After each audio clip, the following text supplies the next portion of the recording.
찾으셨으면 한 절씩 교독하고 마지막 절 같이 읽겠습니다. 제가 먼저 읽겠습니다. 그러므로 우리가 믿음으로 의롭다 하심을 받았으니 우리 주 예수 그리스도로 말미암아 하나님과 화평을 누리자.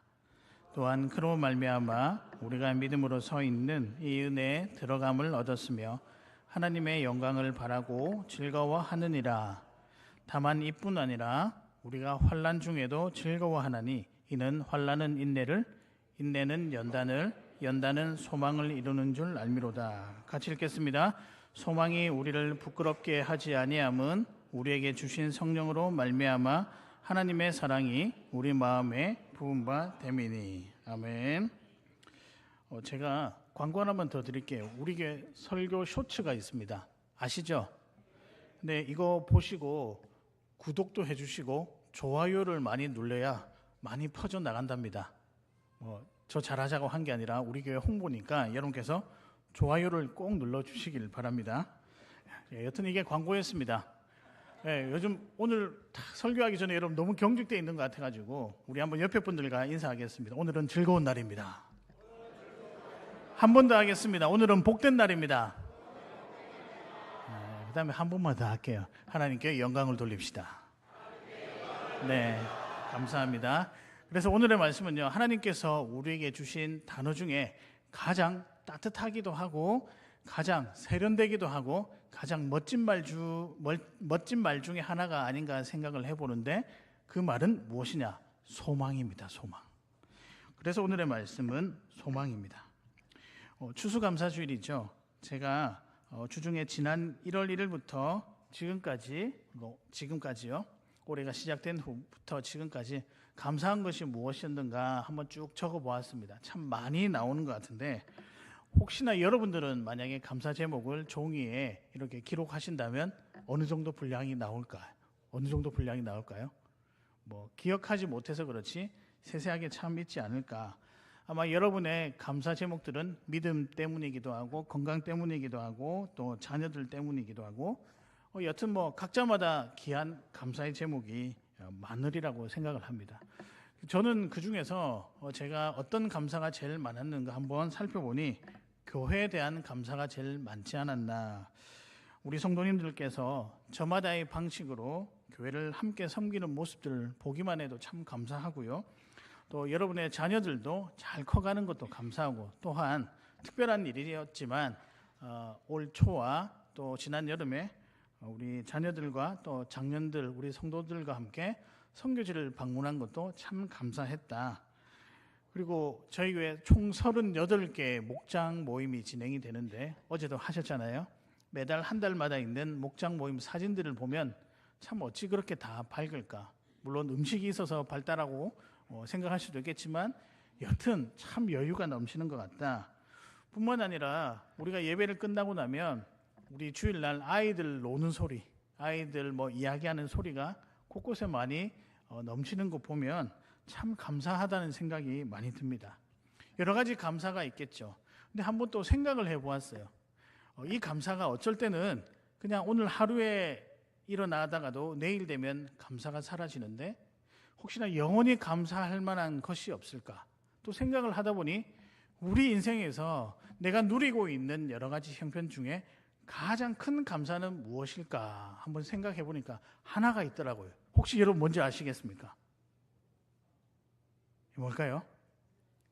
다 말씀하진 않아도 다 똑같을 거라고 생각하는데 다름 아니라 구원입니다. 믿으십니까?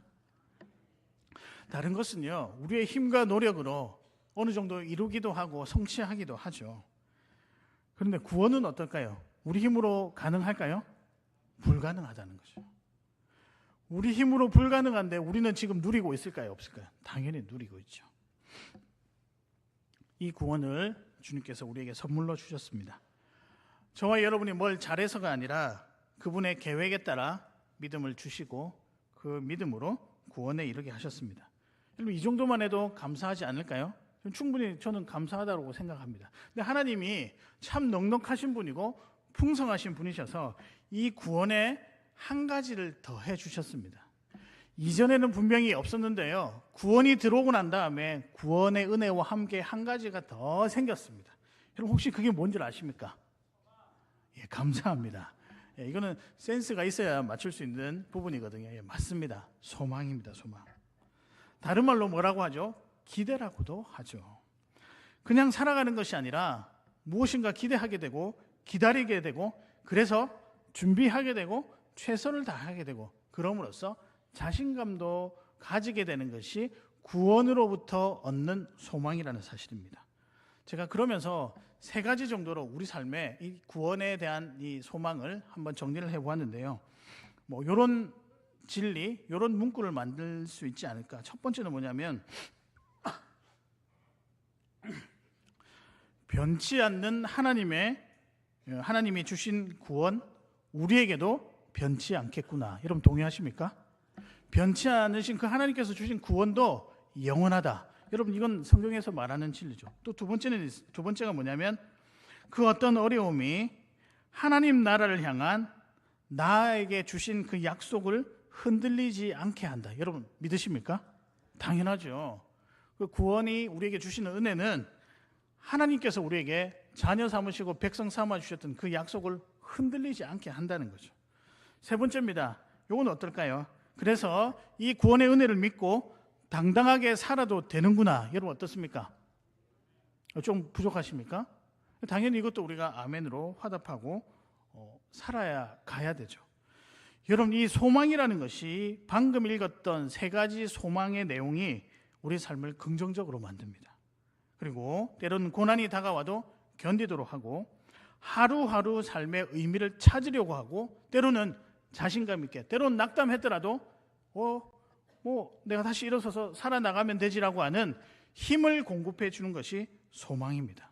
여러분 이게 구원과 함께 믿음과 함께 이전에 없었던 우리 삶에 나타나는 마음가짐과 또는 현상이라는 거죠. 여러분 얼마나 감사할까요? 그냥 아무렇게나 살아도 되는데 내일을 기대할 수 있는 마음과 그 힘이 있다라고 하는 그 인생, 그 삶은 어떤 삶일까? 저와 여러분이 사실 지금도 걷고 있는 삶이라고 생각합니다. 오늘 본문에 보면 믿음으로 구원받았다. 조금 신학적 용어로 어려운 용어로 뭐라고 그럴까요? 이신칭의라고 그럽니다. 믿음에 의해서 구원받았다. 근데 이 이신칭의가 주는 구원, 그 구원이 구원에서만 그치는 게 아니라 이전의 삶과 다르게 변화할 수 있다는 것을 가르치면서 오늘 본문에서 변화된 삶을 즐기라, 살아라, 누려라 라고 이야기를 하고 있습니다. 2절에 보면 하나님의 영광을 바라고 즐거워하느니라, 그게 그 의미거든요.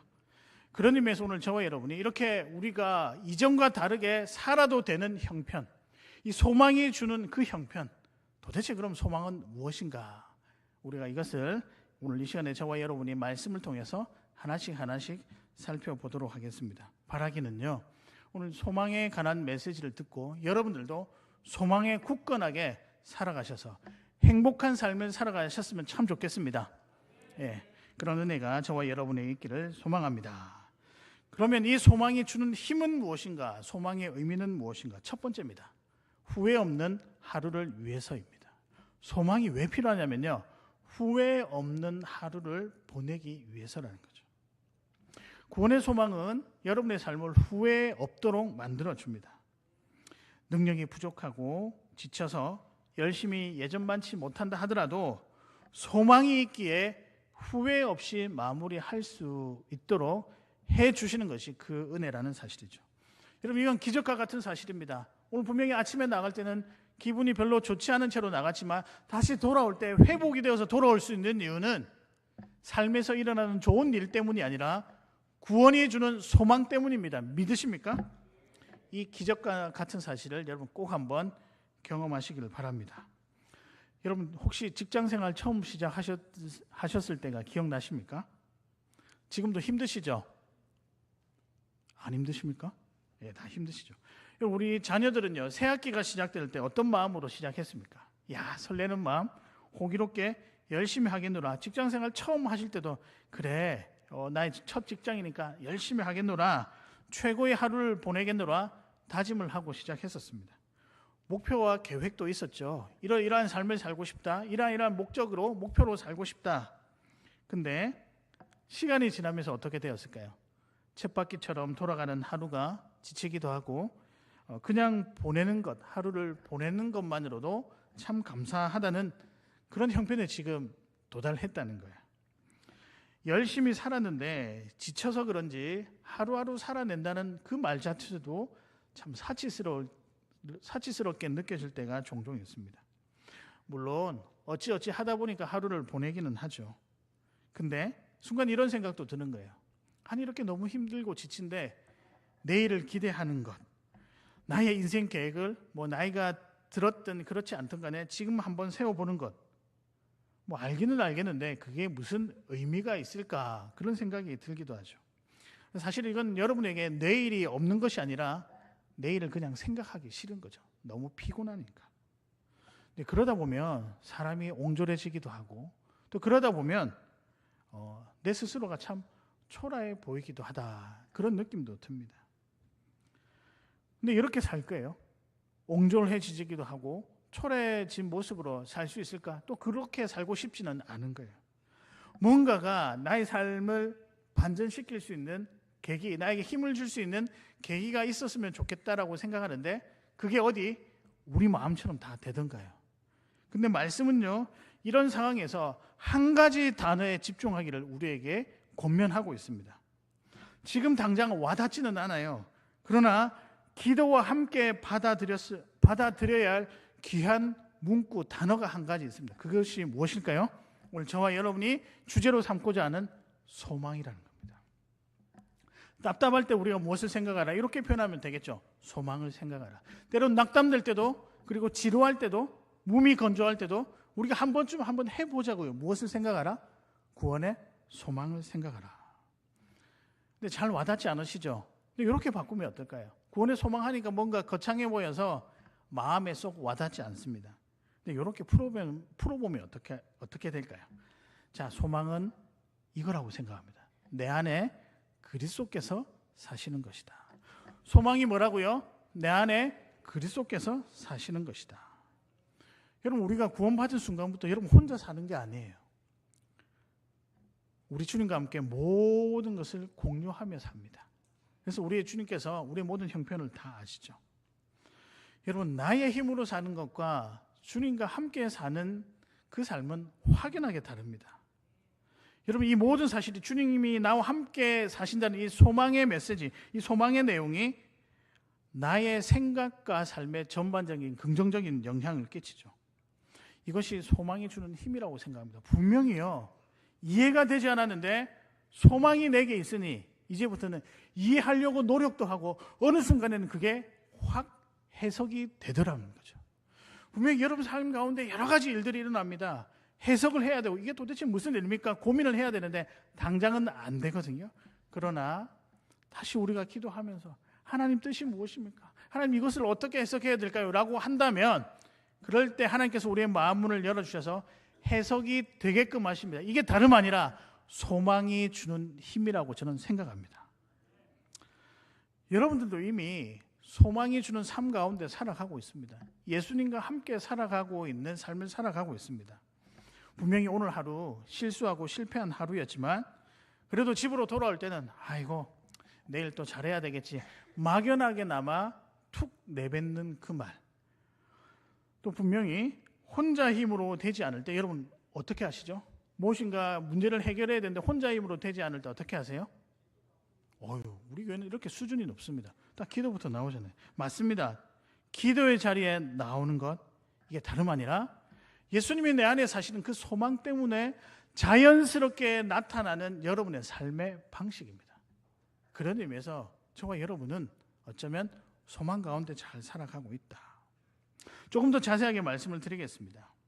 앞선 제가 소망에 대해서 구원에 대해서 이야기하면서 그 첫 번째가 뭐냐면 변치 않는 하나님이 우리에게 주신 구원도 변치 않는다라고 말씀드렸잖아요. 변치 않는다라고 하는 말을 영원하다라고 바꿔서 사용할 수 있습니다. 근데 이 사실이요, 이 엄청난 사실이 우리 하루를 보증해 준다라고 하고 있습니다. 뭔가 잘못한 것 같고 부족한 것 같고 뭔가 제대로 살지 않은 것 같음에도 불구하고 때로는 건성으로 사는 것 같아 보여도 여러분이 쉽게 흔들리지 않고 또 하루를 마무리할 수 있는 이유는 이 변치 않는 구원이 주는 안정감 때문에 그렇다라고 말씀드릴 수 있습니다. 변치 않는다는 것은 어떤 의미일까요? 그 자리에 계속 있다는 거죠. 항상 그 자리에 있어서 길을 잃어도 이정표와 같고 때로는 삶의 지침이 되는 거죠. 여러분, 우리가 구원으로 인해서 예수 그리스도가 함께 우리에게 사신다는 이 소망은요, 여러분이 때로는 우왕좌왕한 삶을 살기도 하고 때로는 저 멀리 가서는 되지 아니한 길을 걸어간다 할지라도 내가 여기 왜 있지라고 했었을 때 내게 주신 구원의 소망이 여러분을 정상적인 자리로 이끈다라는 거죠. 그래서 여러분, 방황하실 때, 내 마음이 힘들 때 우리는 무엇을 생각해야 된다고요? 오로지 예수 그리스도를 생각해야 된다. 그래야 그 생각과 동시에 여러분이 정상적인 자리로 돌아온다는 겁니다. 근데 이게 잘 느껴지지 않는 이유는요, 사실 이미 너무 익숙한 거예요. 그리고 이미 여러분들이 지금 누리고 있기 때문입니다. 오늘 읽었던 본문 1절에 보면 믿음으로 의롭다 하심을 받았다라고 합니다. 믿음으로 구원받는다라고 분명히 이야기를 하고 있죠. 그 다음에 어떻게 되어 있을까요? 믿음으로 구원받는 사람은 누구와 화평을 누린다라고 되어 있습니까? 하나님과 화평을 누린다. 즉 믿음에 합당한 삶을 살아가라. 그게 행복한 삶이다. 근데 이것이 어디에서부터 나오느냐? 소망으로부터 나온다는 거죠. 2절에 보면 하나님의 영광을 바라고 즐거워하느니라. 믿음으로 시작되어서 믿음의 삶을 살았는데 그 삶이 어떻게 된다고요? 즐겁게 된다라고 하는 이 메시지가 여기 들어가 있습니다. 즉 뭐냐면 구원의 소망은요, 구원을 통해서 예수님이 함께 사는 그 삶은 어떻게 된다? 살아가는데 매일매일이 뭐하다? 즐겁다라는 사실입니다. 여러분, 우리의 인생이 참 행복하다라고 하는 것은 매일매일 하루하루가 어떻게 됐을까요? 최선을 다하고 후회 없는 삶을 살고 즐겁게 살았기 때문에 그 삶들이 모여서 여러분의 인생이 되는 거죠. 여러분, 지금도 우리가 나름 평안하다라고 누리고 있는 것은 이미 예전부터 여러분이 이 하루에 오늘의 은혜를 주신 구원의 소망 때문에 그것이 모여서 지금 평안하게 살아갈 수 있다라고 생각을 합니다. 여러분, 이 소망이 없으면요, 우리는 무미 건조한 삶을 살게 될 뿐만 아니라 우리 영을 갉아먹는 불만, 그리고 쓸데없는 생각과 감정으로 살게 됩니다. 그러나 소망이 있기 때문에 하나님의 일하심을 보고 기대하며 후회 없는 하루를 살 수 있습니다. 그러니까 여러분, 오늘 하루를 살아가는데 필요한 힘이 어디에서 나오냐면 결론적으로 구원의 소망에서 나온다. 근데 지금 잘 느껴지지 않죠. 사실 이미 누리고 있어서 그렇다고 말씀드렸지만 어쩌면 말하지 않아도 여러분 이미 그 세계를 걷고 있다는 것이죠. 여러분, 우리는요, 소망 가운데 살아가는 자들입니다. 믿으십니까? 이 소망 가운데 살아갈 때 때로는 오늘 제대로 출발하지 못한 하루라고 하더라도 마무리는 기쁨으로, 보람으로, 그리고 내일을 향한 기대로 마무리할 수 있습니다. 믿으십니까? 그런 의미에서 소망은요, 후회 없는 하루를 위해서 꼭 필요한 것이란 거죠. 사랑하는 성도 여러분, 후회 없는 하루를 위해서 우리에게 주신 그 구원을 통해서 누리게 된 예수님이 내 안에 들어와서 사시는 이 소망의 메시지를 꼭 붙잡고 살아가시는 귀한 여러분 되시기를 바랍니다. 근데 기왕이면 더 풍성하게 소망 가운데 살았으면 좋겠는데요. 제가 그 방법 한 가지를 소개하려고 합니다. 다른 건 아니에요. 여러분 너무나도 잘 아는 거예요. 그게 기도와 말씀입니다. 우리가요, 여러 가지 상황 중에서 방법이 필요하다 그러면 가장 기본적인 것부터 찾으면 되는데 기도와 말씀입니다. 요즘에 보니까 우리 교회 중보기도 팀들이 곳곳에서 있더라고요. 함께 모여 기도하고 함께 모여 말씀을 읽고 함께 은혜를 나누는 일. 여러분, 이게 여러분의 삶의 자양분입니다. 믿으십니까?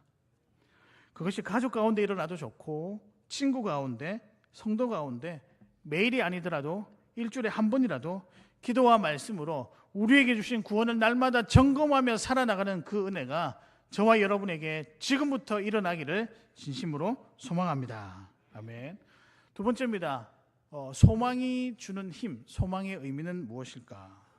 이 구원이 주는 그 소망, 그 의미는 무엇일까? 두 번째는요, 고난 속에서도 나는 웃을 수 있다라는 사실입니다. 이게 소망이 주는 아주 독특하면서도 귀한 힘이라고 생각합니다. 여러분, 고난 가운데 혹시 웃을 수 있습니까? 오늘은요, 왜 이렇게 조용한지 1부 때도 그렇고 왜 이렇게 조용하신지 모르겠어요. 고난 가운데 혹시 여러분 하하하 웃을 수 있으세요? 불가능합니다. 여러분, 고난 가운데 우리는 무너지기 일쑤죠. 고난 가운데 불만이 나오기 일쑤죠. 그러나요, 소망이 우리에게 있으면 고난 가운데도 웃을 수 있습니다. 믿으십니까? 이 웃음이 때론 여러분이 당한 고난 가운데 반드시 표현되는 날이 오시기를 주님의 이름으로 축복합니다. 우리 옆에 계신 분들과 한번 인사하겠습니다. 한번 미소 지으면서 인사 한번 할까요? 사랑하고 축복합니다. 혹시 옆에 이렇게 하다 보니까 좀 고난 가운데 있으신 분 계시는 것 같아요. 네, 그러면 토닥토닥도 그려주시고요. 오늘 3절에 보면 다만 이뿐만 아니라라고 되어 있습니다. 1, 2절이 믿음으로 구원 얻는다. 3절에 다만 이뿐만 아니라 뭐가 더 있다는 거죠. 그 마지막 3절에 이렇게 나와 있습니다. 우리가 환난 중에도 즐거워하나니. 구원으로 인한 소망이 있는데 그 소망이 거기서 끝나는 게 아니라 뭐 더 있다는 거예요. 구체적으로 환난 중에도 즐거워한다는 거죠. 그러면 환난 중에 웃을 수 있는 이유가 무엇일까요? 도대체. 아니, 고난 가운데 있는데 웃는다는 건 뭔가 상충되어서 맞지 않는 일, 모순되는 말이잖아요. 근데 왜 웃을 수 있을까? 5절을 보겠습니다. 5절에 여러분 눈에 띄는 문구가 있으십니까? 뭘까요, 여러분? 네? 네. 하자로 시작했네. 예, 맞습니다. 제가 질문 내려고 했는데 6글자인데 하나님의 사랑입니다. 이 사랑이요, 3절에 환난은 인내를, 인내는 연단을, 연단은 소망을 이루는 줄 알미라. 사실 저는 이 구절 별로 좋아하지 않습니다. 제가 이런 생각이 들었거든요. 환난 가운데 있으면 무조건 인내해야 하는가? 왜 당장 해결해 주지 않으시는가? 항상 우리에게 인내를 요구하시잖아요. 그럼 저만 그렇습니까? 고난 가운데 있으면 항상 들려오는 메시지, 다른 메시지는 잘 안 들려오는데 꼭 항상 기다려라, 인내해라, 이겨내라, 뭘 힘이라도 주고 그렇게 이야기를 하시든지. 또 뭐냐면은 그러면 인내하면 연단된다고 했는데 진짜 연단되면 더 여러분이 굳건해지고 단단해집니까? 그럼에도 불구하고 고난이 물러가고 또 다른 고난이 오면 여러분 더 단단해져서 고난 저리 가 이렇게 할 수 있나요? 고난 가운데 또 쓰러지죠. 또 질문이 뭐냐면 그럼 단단해지는 게 왜 필요할까? 저는 이런 생각이 너무 많이 들어서 이게 만약에 소망이 주는 구원의 소망이라면 그 구원의 소망은 환난은 인내를, 인내는 연단을, 연단은 소망을 이루는 줄미라. 이런 관점에서 볼 때 이 구원이 주는 소망 저는 참 부담스럽더라고요. 별로 그러고 싶지도 않고 그냥 알아서 해결해 주시면 되는데, 근데 여러분 여기에 놀라운 사실이 있습니다. 구원의 소망을 가진 사람은요, 이 말씀처럼 환난이 분명히 올 수 있습니다. 어려움이 분명히 올 수 있습니다. 근데 거기 한 가지가 더 같이 와요. 소망이 주는 어떤 놀라운 힘에다가 한 가지를 더해서 와요. 그게 무엇이냐? 하나님의 사랑이라는 거죠. 그러니까 여러분, 사랑이 있으니까 우리가 예수님 믿고 환난 중에서도 인내할 수 있고, 인내 중에서 연단을 할 수 있고, 이건 사람이 할 수 없는 일이잖아요. 여러분, 환난이 있으면 우리는 그냥 무너지기 일쑤입니다. 근데 어떻게 견뎌낼까요? 구원의 소망, 내가 구원받았던 거 알매도 불구하고 넘어지잖아요. 근데 이걸 넘어서서 다시 이겨낼 수 있는 방법이 무엇이냐? 하나님의 사랑이라는 거예요. 그래서 여러분, 소망이 있으면요 반드시 같이 따라오는 게 있습니다. 하나님의 사랑이라는 거죠. 여러분, 고난이 점점 깊어지면 아무것도 보이지 않습니다. 막막하죠. 근데 그 와중에도 한 번씩 마음이 설렐 때가 있습니다. 설렌다라고 표현을 하기는 했는데요, 뭐 기쁨이기도 하고 안심이기도 하겠죠. 그럼 언제 그럴까요? 희망의 빛이 저 멀리서 조금이나마 비칠 때라는 거죠. 희미한 빛이어도 너무 좋은데 그 빛 보자마자 해결될 것 같은 마음이 설레인 마음이 우리에게 등장하는 거죠. 근데 여러분 잘 보시면 여러분 인생에서 그 조그만 해결의 빛이 온과 동시에 반드시 같이 온 게 있습니다. 그게 하나님의 사랑입니다. 어려움은 한꺼번에 해결되지 않습니다. 천천히 조금씩 해결이 되죠. 마치 우리가 자다가 불빛을 갑자기 켜면 눈이 부셔가지고 눈을 바로 뜨지 못하잖아요. 그걸 이제 우리가 서서히 시간이 지나면 이제 수능한다, 암 수능 반응이라고 하는데, 빛이 서서히 다가오면 적응이 금방 되어 보게 되잖아요. 마찬가지로 소망은요, 우리 고난을 점점 희석시킵니다. 근데 잘 들으셔야 되는 게, 고난 자체를 희석시키는 게 아니라 고난 속에 있는 내 마음, 그래서 고난이 내게 주는 두려움과 그 어려움들을 점점 희석시키는 거죠. 여러분, 이게 뭐냐? 고난이 있어도 예수 그리스도께서 주신 그 마음 때문에, 소망 때문에 점점 그것이 느껴지지 않는 것이 다름 아니라 자유입니다. 자유. 그래서 고난이 있어도 저거 언젠간 지나가겠구나 털털 털어내면서 살아가는, 이게 자유한 자의 모습이라는 거죠. 고난 자체가 아니라 고난 속에 갇힌 나를 자유케 하는 거죠. 여러분, 이때 보이면서도 들리는 것이 있습니다. 이 문구죠. 나는 내 하나님이다. 나는 내 아버지다. 내가 너를 사랑한다. 너 지금까지 많이 고생했구나. 누가 위로해 주는 거예요. 그 위로 가운데 여러분이 비로소 나오는 반향이 뭐냐? 모습이 뭐냐? 그게 웃음이라는 거죠. 고난 가운데서 다가오는 희망의 빛, 거기에 하나님의 사랑이 같이 오기 때문에 여러분 비로소 웃을 수 있게 되는 겁니다. 여러분, 지금 그래도 우리가 여기 계신 분들 중에 인생을 많이 살아오신 분들 많잖아요. 그 삶의 여러 가지 상황 속에서도 순간순간 웃으면서 순간순간 견뎌올 수 있었던 이유는 다름 아니라 소망 가운데 나타난 하나님의 사랑 때문입니다. 믿으십니까? 그러니까 우리가 하나님 사랑 안에 거해야 된다는 거죠. 여러분, 혹시 코리텐 붐이라는 분을 아십니까? 여자분인데요. 이분은 유대인이었습니다. 나치 시대에, 유대인이 아니고 독일 사람이었는데, 나치 시대에 유대인들을 숨겨주다가 발각이 되어 라벤스부르크 수용소에 수감이 된 사람입니다. 근데 그녀의 아버지와 여동생 베치라는 사람도 수용소에서 고문을 받아서 사망을 했습니다. 근데 그녀 또한 역시 고문을 많이 받아서 극심한 고통 가운데 있었습니다.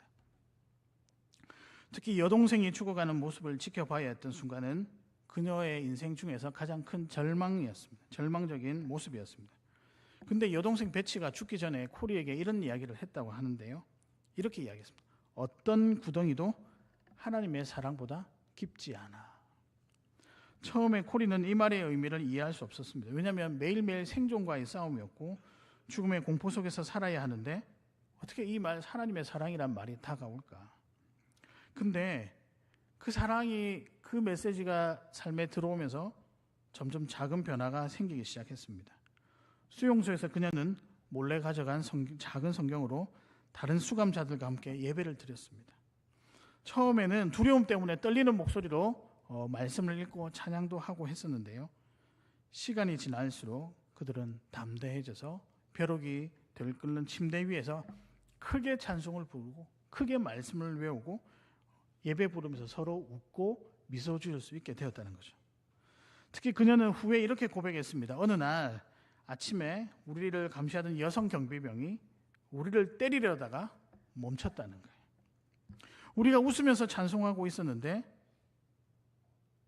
이 사람들이 그냥 자유하는 것 같고 때려도 별 소용없는 것 같아서 그걸 멈췄다는 거죠. 본인들은 이걸 어떻게 생각하냐면 자유하니까 성령께서 지켜주신 것이 아닌가. 그러면서 이렇게 고백했습니다. 아무리 큰 고통 속에서도 우리는 하나님 안에서 자유하다. 그래서 코리는 나중에 기적적으로 풀려났습니다. 이후에 전 세계를 다니며 용서와 화해의 메시지를 전했습니다. 놀라운 것은 그녀가 전쟁이 끝났을 때 자신을 괴롭혔던 그 여자 간수를 만났을 때였습니다. 처음에는 화가 나고 정말 자기 동생을 죽인 그 영혼을 내가 가만두지 않겠노라라고 생각해서 용서할 수 없었지만 나중에 그녀가 이렇게 고백을 했다고 하죠. 내가 웃으며 손을 잡을 수 있었던 것은 내 힘이 아니었다. 여튼 손을 잡았던 모양이에요. 용서를 했던 모양이에요. 내가 웃으며 그의 손을 잡을 수 있었던 것은 내 힘이 아니었다. 구원의 소망이 준 확신이었다. 하나님이 우리 모두를 사랑하신다는 확신이 내가 그녀에게 손을 내밀게 했다. 그리고 말년에 그는 이런 글을 남겼습니다. 지금 돌아보면 그 얻은 수용소에서 하나님은 나를 한 걸음씩 이끄셨다. 처음에는 그저 살아남기 위해 기도했지만 나중에는 감사하며 웃을 수 있게 되었다. 구원의 소망이 내게 준 가장 큰 선물은 어떤 상황에서도 웃을 수 있는 하나님의 사랑으로부터 시작된 마음의 자유였다. 한 사람이 다른 사람을 복수해도 시원찮을 판에 복수를 넘어선 진정한 사랑으로 그 영혼을 품었던 것, 이게 무엇으로부터 가능할까요? 우리는 이미 구원받았기 때문이죠. 그 소망 때문입니다. 그래서 우리는 이미 하늘나라의 백성이 된 것이죠.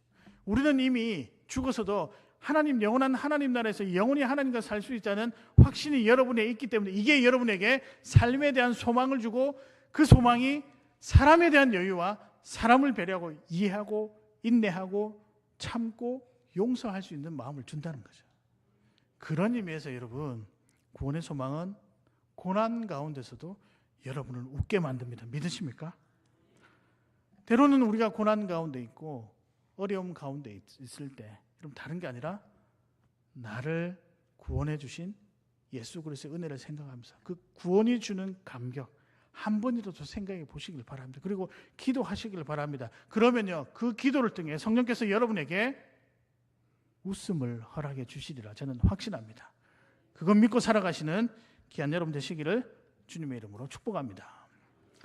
마지막입니다. 소망의 의미 마지막은요, 이것입니다. 모든 것을 감사로 받을 줄 아는 넉넉함이다. 오늘 추수감사주일이잖아요. 감사로 마무리해야 되지 않을까. 구원의 소망은요, 우리가 살아가는 모든 것과 상황을 감사로 받을 줄 아는 넉넉함을 준다는 겁니다. 그런 의미에서 저와 여러분 오늘 하루 많이 감사하시며 살아가시기를 바랍니다. 제가 마지막 대지는 간단하게 하고 마무리하려 하는데요, 구원의 소망은 항상 우리를 마지막에 감사로 이끕니다. 감사는 잘하는 사람이 하지 않는가라고 생각하겠지만 아닙니다. 감사는요, 처음부터 끝까지, 감사라는 이것은요, 구원의 소망, 구원의 감격으로부터 시작되었다는 거죠. 시편 118편 21절에 보면 내가 주께 감사하리니 이는 주께서 나를 구원하셨습니다. 시편 기자가 뭐라고 하죠? 자기 감사의 이유가 나를 구원했기 때문이라고 하죠. 시편 9장 14절에 보면 여호와여 내가 주의 구원을 기뻐하리이다. 주의 구원 때문에 주께서 허락하신 구원 때문에 내가 기쁘다는 거죠. 시편 51편 12절 주의 구원의 즐거움을 내게 회복시켜 주시고, 회복이란 말은 뭐라고 할까요? 감사. 그 즐거움을 다시 일어나게 감사하게 하시옵소서라는 그런 의미죠. 구약에만 있느냐? 아니요.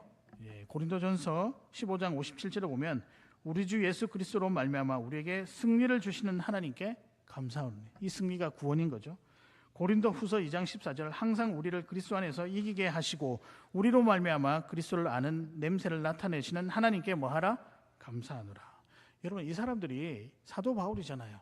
다윗이잖아요. 여러 왕들이잖아요. 뭐가 부족해서. 그러니까 그들도 삶을, 우리가 성경을 찾아보면 정말 말할 수 없는 고난 가운데 있었습니다. 근데 그들이 그 삶을 살아내고 난 다음에 내린 결론은 뭐냐? 야, 우리 인생은 감사할 만한 인생이다. 여러분, 그렇게 믿으십니까? 여러분의 인생은 감사할 만한 인생이십니까? 그건 여러분이 판단할 수 없는 거예요. 이미 하나님께서 여러분의 인생을 가장 좋은 것으로 채워주신 감사의 제목들로 압축시켜 놓은 거예요. 여러분, 이 사실 여러분 믿으시길 바랍니다. 그렇기 때문에 우리는요, 구원받았기 때문에 그 소망으로 인해 감사할 수밖에 없는 존재라는 거죠.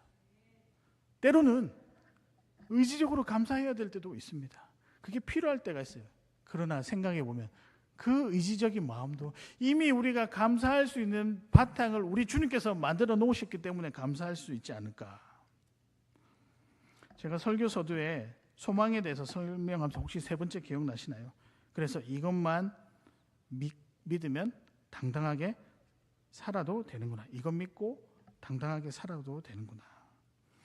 여러분, 이 구원이 지금을 감사로 당당하게 살아가게 하는 힘입니다. 사실 여러분, 우리 한번 솔직해지셨으면 좋겠습니다. 스스로 감사할 수 있다라고 자부하십니까? 아니요, 우린 그런 사람 아닙니다. 우리는요, 좀 치사하기도 하고 째째하기도 하죠. 왜냐하면 늘 계산적으로 생각하니까요. 뭐 받았으니 감사하다. 그러면서 이 말 제가 별로 좋아하지 않는 말인데, 뭐 우리가 못해준 건 없어. 뭐가 있나요, 하나님? 우리가 당신께 뭐 못한 건 뭐 있겠습니까? 근데 여러분, 이런 마음이 감사를 오래 지속하지 못하게 하는 이유이기도 합니다. 소망은 오늘 하루도 고난도 이기며 살아왔기에 마지막 결론처럼 감사하게끔 마무리하죠. 감사거리가 우리를 이끄는 것 같아 보여도 그 끝에는 구원이 주는 소망 때문에 감사하다. 힘든 하루도 눈물 젖은 내 삶도 소망이 있기 때문에 감사하다. 우리가 마무리할 수 있다는 거죠. 구원에 대한 소망이 있기 때문에요. 그런 의미에서 저와 여러분은 정말 대단한 삶을 살아가고 있다고 생각합니다. 그래서요, 좀 어깨 펴고 당당하게 살아가시길 바랍니다. 가진 것 없어도 좋아요. 할 줄 아는 거 없어도 좋아요. 대신에 그냥 예수님 믿고 예배 가운데 또 예배를 잘 못 드려도 좋아요. 다음날 또 한번 도전해보고 다시 기대하는 마음으로 내게 주신 구원에 감사하며 고백을 하면서 살아나가다 보면 여러분은 대단한 삶을 살고 있는 것을 발견하게 될 것입니다. 왜냐하면요, 믿음으로 사는 삶 쉽지 않지만 하나님이 함께하는 삶이잖아요. 그것 자체로 대단한 것이 아닌가. 사랑하는 성도 여러분, 저는 오늘 여러분이 행복했으면 좋겠습니다. 정말 여러분이 행복했으면 좋겠습니다. 근데 행복하려면요, 우리가 다른 거 다 잊어버려도 내게 주신 구원에 대한 감격하는 마음은 가지고 있어야 될 줄로 믿습니다. 그렇게 할 때 그 구원으로 말미암아 삶을 바라보고 그 구원으로 말미암아 옆에 사람도 보게 되고 그 구원으로 말미암아 내게 일어난 모든 일들을 해석하게 되는 거예요. 그러면 남는 흔적은 딱 한 가지밖에 없습니다. 감사죠, 감사. 오늘 사랑하는 성도 여러분, 이 감사가 오늘 저와 여러분에게 많이 넘쳐나기를 바랍니다. 추수감사 주일이라서 감사가 넘쳐나는 게 아니라 그냥 내가 구원받았다는 사실에 너무 좋아서 감사하며 살아나가는 귀한 여러분 되시기를 주님의 이름으로 축복합니다. 말씀을 정리하겠습니다. 오늘의 말씀은 소망입니다. 이 소망은 어떤 의미입니까? 첫 번째는요, 후회 없는 하루를 위해서 소망이 필요합니다. 두 번째는요, 고난 속에서 웃도록 하기 위해서 소망이 필요하죠. 마지막 세 번째는요, 모든 것을 감사함으로 받을 줄 아는 넉넉함을 위해서 감사가 필요하다는 거죠. 오늘 이 감사로 서로 격려하시고 서로 챙기시고 서로 행복해하면서 서로 주님께서 주신 구원의 은혜를 나누며 살아가시는 우리 창원교회 성도님들 되시기를 주님의 이름으로 축복합니다. 오늘 이 찬양 하늘소망 가사를 생각하시면서 우리 결단하고 하나님께 헌신하고 감사하는 마음으로 이 찬양 함께 나누도록 하겠습니다.